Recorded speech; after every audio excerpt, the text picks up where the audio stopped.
Hello, everyone. This is Al Fadi, and thank you, of course, for watching this series. Thank you for all of your comments and interactions with us about what we have covered so far, myself and Dr. J. Smith. We've covered a lot of grounds. We started the series by pointing out that our main focus is going to be on the quest to find the real Muhammad. Let's put it this way. Will the real Muhammad please stand up? And that's what we're trying to do here. But in order to do that, we had to also give you some important foundations and backgrounds related to the canonization of the Quran, the different canons of the Quran, the different qira'at, linguistic issues. But starting today, we are going to take a deep dive in order for us to begin to discuss Muhammad and the quest to find him. With that, of course, we have to lean again on the knowledge and the research and the data that has been uncovered for us by Dr. J. Smith. Dr. J, thank you so much. Well, thanks for having me. So, today we're going to talk about Muhammad and the quest to find him. We are, and we've been doing this. This is the quest we've been looking at, and now we're going to go zero in on one particular aspect. So we've always said, forget the 9th century, forget the 10th century. It's too late and too far. It's too far north, and it's too many hundreds of years later, 200 to 300 years later. Let's go back to the 7th century. And one of the best things we have are coins. Now, here's what's interesting. We've known about the coins, but no one's really looked at it until I was there in London about a year ago. I was coming back from another country. I stopped in London, and I wanted to get up on the ladder at Speaker's Corner with Hatuntosh. And she said, Jay, if you have some free time, I'd like to take you down to the British Museum. I want you to show you a gallery that they have just uncovered, opened up about Islam and all the great things it's done in its 1,400 years supposedly of existence. And as we were going through the gallery, we came across some coins. And I looked at one of them, and it looked like it's saying that it had a reference to the Shahada, but it was attributing it to Muawiyah from 661. I said, no. Muawiyah, yeah. Muawiyah would not have had the Shahada that early. That was only introduced by Abdul Malik. Their name Muhammad is only introduced on the coin, the part of the Shahada, La ilaha illallah Muhammadur Rasulullah. That was introduced in 692. I mean, isn't that amazing, Jay? You know, you have the Shahada, the Islamic creed, wasn't introduced in something like this until 692 at least. And Muhammad died in 632. That's 60 years after he died. They finally decided to talk about him, right, if indeed they are talking about him. But nonetheless, this bothered me. So I came back, so I'm going to look this up and see if I can find out what's going on. And as I came back to the States and I started looking at different articles, I came across lots of articles by numismatists. They call themselves numismatists, experts in coins. And they were writing about these coins. And I said, well, they're writing about it, but they're a little confused because they don't know what to do with these images on the coins from the 7th century because it does not jive with what we now see in the 9th and 10th century. And they were concerned because the 9th and 10th century is very clear that Muhammad and anybody else after him does not allow images on coins. So I started to do a little bit more uncovering. And so in January of this year, in 2020, I decided to start putting up these videos on Fander Films. And as I put up videos, one of the great things about YouTube is that you get comments. And people started commenting. Well, yes, I'm an expert in the coin. A guy named Odin Lafontaine from France who has been done a whole study of these coins for over 20 years. And he started pointing me to other people that you need to read. Bakers, a guy named Baker, and these other interesting characters who all were writing about coins, were numismatists, and they were experts in the field. They were writing articles, and they were all asking the same question, trying to force the 9th and 10th century traditions onto what they were seeing on these coins. Right. So I suggested to people like Odin, well, why don't you forget about the 9th and 10th century and just describe the coins as they are? Look at them and see what's going in front of you. And that's what I want to do real quickly. We don't have much time. Go look up the videos. I've put up about 10 right. videos and just on the coins. You and I are going to do another series on that alone. So just now, on the coins. Yeah. It'll take too long. When I did it about 2 months ago for about 120 people, it took me 2 hours to get through the coins. I'm not going to take 2 hours. First of all, let's look at this map that's there. Now we want to show you. Let's take a look at this map, and this shows you the problem that exists. Look at the brown area. That's the supposedly the Muslim world. They say Islamic world. There was no word called Muslim or Islam that early. Nonetheless, this is what people today assume was the name at that time. But can you look? That brown area is the only part that they actually controlled. Not very much. Until you get the the caliphs come into power. Once the Right. caliphs come into power, from 632 up until 661, known as the Rashidun period, then it expands up to the orange area. Do you see the orange area? So you're right. talking all the way from Afghanistan in the east, all the way to Tripoli in the west. That's right. That whole orange area, that includes Afghanistan, Baluchistan, Iran today, Syria, Hadramaut, Yemen, Arabia, Egypt, and part of what we now know is Tripoli, which is Libya. Now, please, when I'm using these words, these are the modern names, okay? It makes sense, Jay. You have to use modern names. You have to because use modern people will names, get lost if you please. use names Their name that is are not familiar. Baghdad there. Even this map has Baghdad there. That's not the name. I mean, and Yasser Qadi got accept me for using that word. Of course, it's not the name until the 9th century. But remember, we're still talking about the 7th century. That would be the name that people today would recognize. So, but look at that swath of land. That's a huge swath of land, isn't it?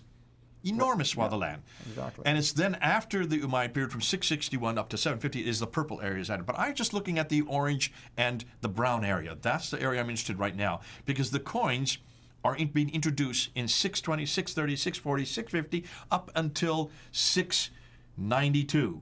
That's the period I want to. I want to look at the first 60 years of supposedly Islam according to the traditions. All right? What do the coins tell us?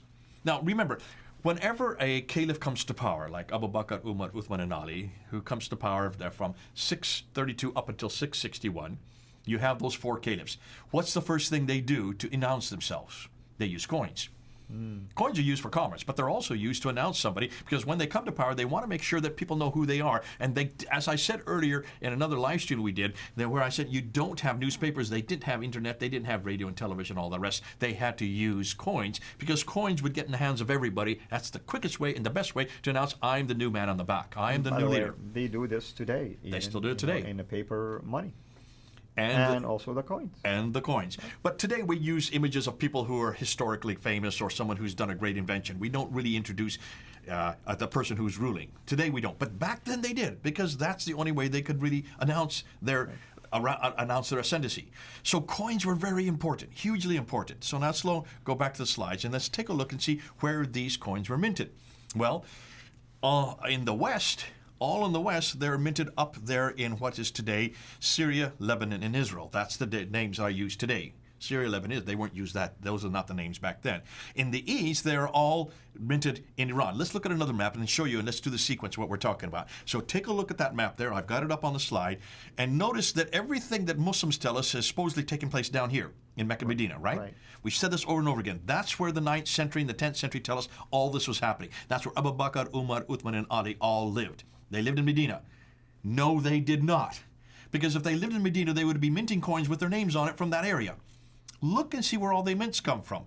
In the West, all the coins were coming from places like Tartus, Hims, Baalbek, Dimash, Tibaria, Abilia, Baisan, Jarash, Jubna, Amman, and Ilyas. Excuse me for desecrating those words.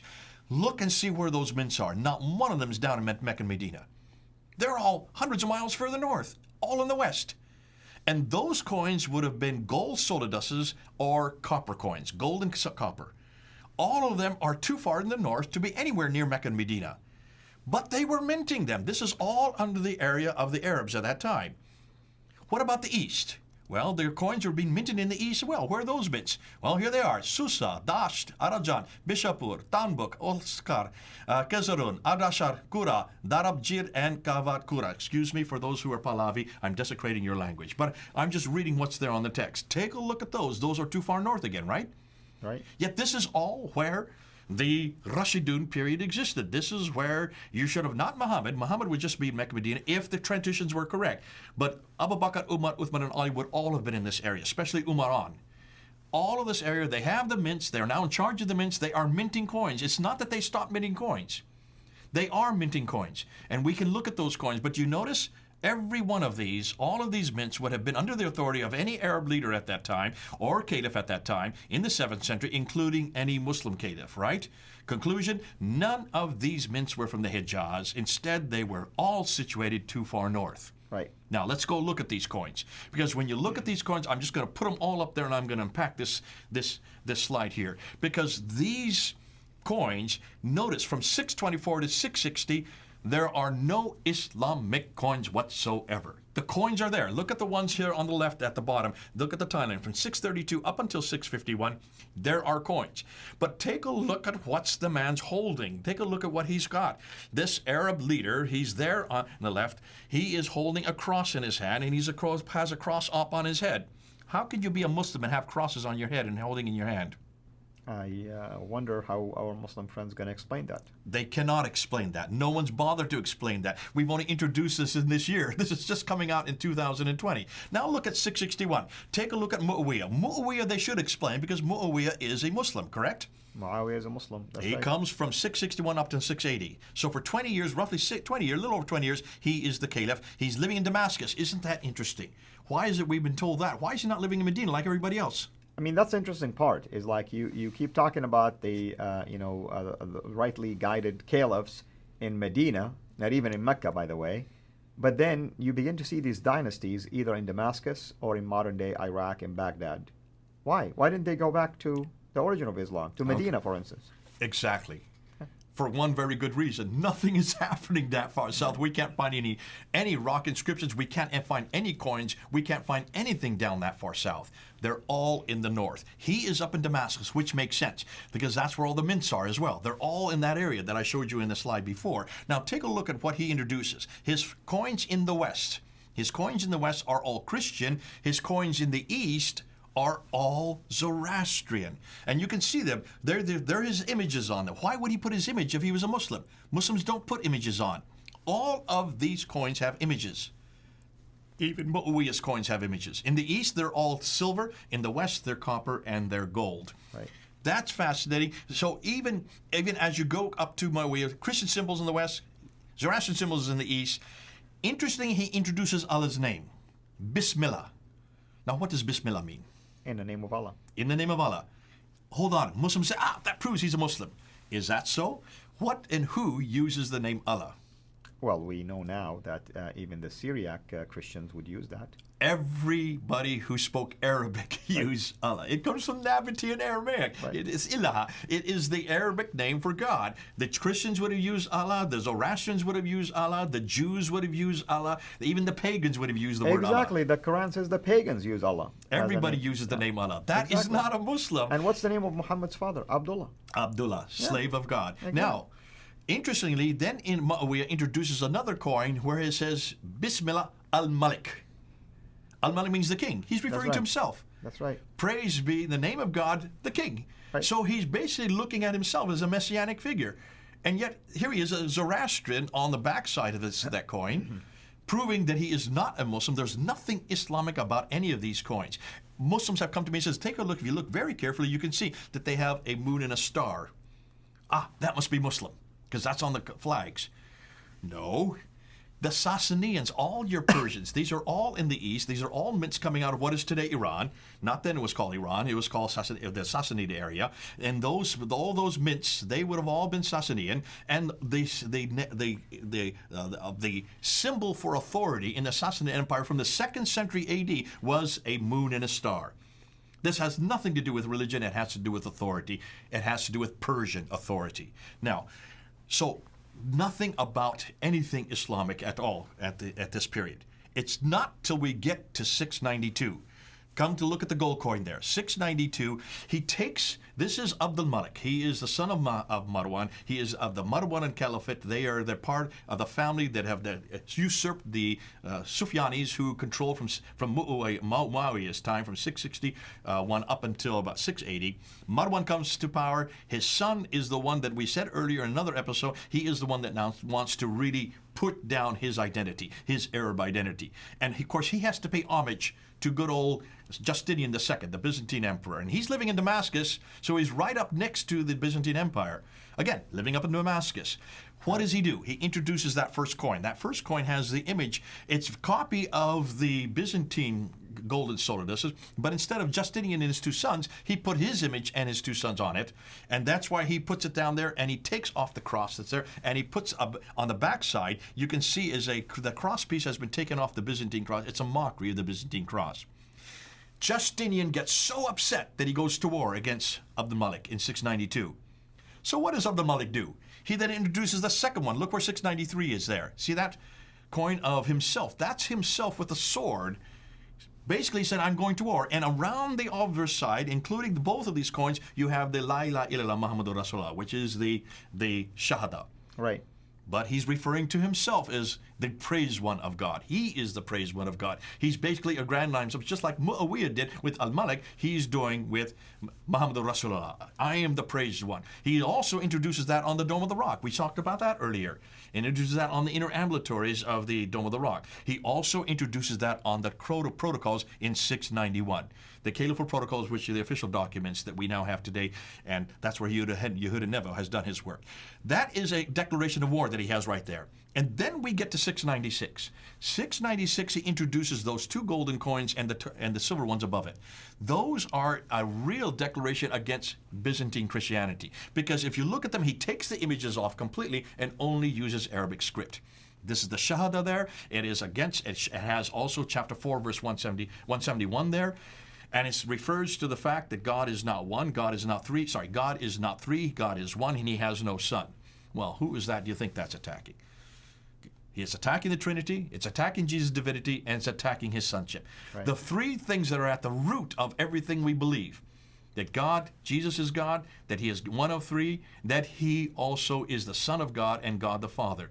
At the same time, on the backside of the coin, they says, and he has no associates, that's again attacking Jesus, and we will be superior to any others who come against us. So this is really a declaration against Byzantine Christianity. From that time on, there are no more images. So the imagery is thrown out in 696. And from 696 all the way until today, no images are now permitted. So it has nothing to do with the traditional account that the Muhammad said this. Muhammad had nothing against, if there was a Muhammad, we now, as you're going to see later on, there is no Muhammad. But can you see the coins now show that this is a sequence that happens from the beginning of 620, 630, 640. We have all these different rulers who are putting their images on, and you always put your image, you always put the date, you always put a icon of what religion you belong to.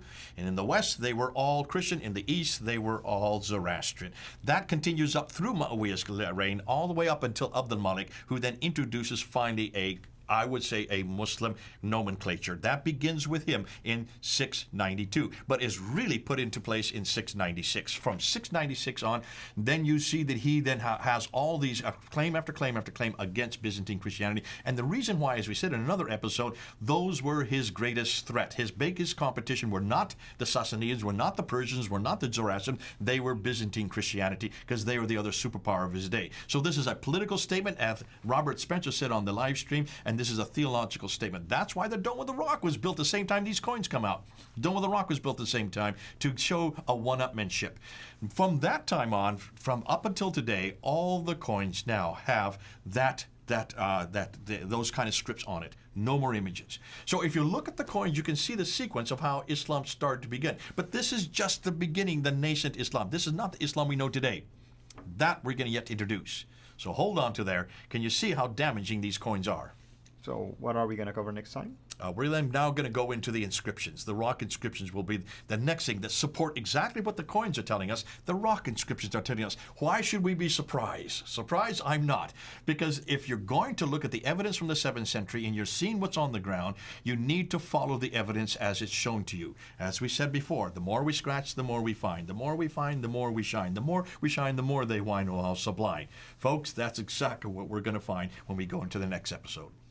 Well, fascinating. Thank you so much, of course, as always, for sharing this information with us. Hopefully everyone is enjoying these series, and you can see how we are rolling out, if you wish, the evidence for you concerning that question or concerning this quest, the quest to find the real Muhammad. Until next time, have a blessed day. Thank you so much for taking the time to watch this video. We can't make these quality videos without the help of partners like you. So please consider becoming a Patreon supporter today at patreon.com/SIRA International. I want to make sure you always get notified when we release a new video. So please click the bell to be notified, and of course, make sure to subscribe to this channel. If this video was helpful to you, please click the thumbs up. Thank you.